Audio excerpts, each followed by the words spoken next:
बिस्मिल्लाहिर्रहमानिर्रहीम। अस्सलामु अलैकुम नाज़रीन, उर्दू स्टार पर हम आपको खुशामदीद कहते हैं।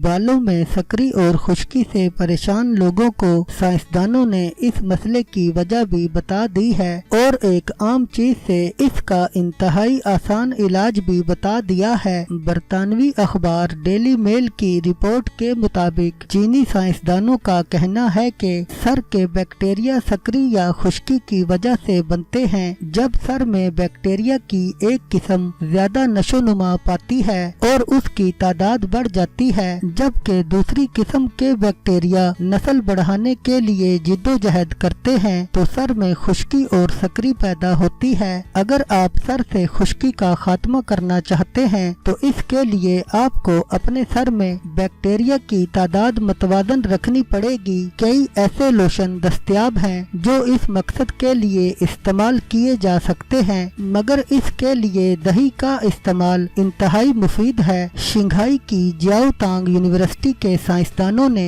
18 से 60 साल की उम्र के 59 अफराद के सरों से नमूने लिए और उन पर तजर्बात करके इसकी वजूहात और इलाज दरियाफ्त करने की कोशिश की। साइंसदानों का कहना था कि इससे कबल आम तासुर था कि सर में फंजाई की एक किस्म मेलासीजिया की वजह से होती है, मगर हमने जिन लोगों के सरों से नमूने लिए तकरीबन उन सब के सरों में ये फंजाई मौजूद थी, मगर बाद के सरों में सकरी थी और बाद के नहीं थी। इस दौरान में इन नमूनों से बैक्टीरिया की तादाद में बिगाड़ का इंकिशाफ हुआ और तहकीक के दौरान पता चला कि खुश्की की असल वजह बैक्टीरिया की मुख्तलिफ इकसाम की तादाद में अदम तवाज़न होता है। इस तवाज़न को बहाल करने और खुश्की व सकरी का खात्मा करने के लिए दही को इतना मुफीद पाया गया कि साइंसदानों ने इसे महंगे लोशनों और अद्वियात से कहीं बेहतर करार दे दिया।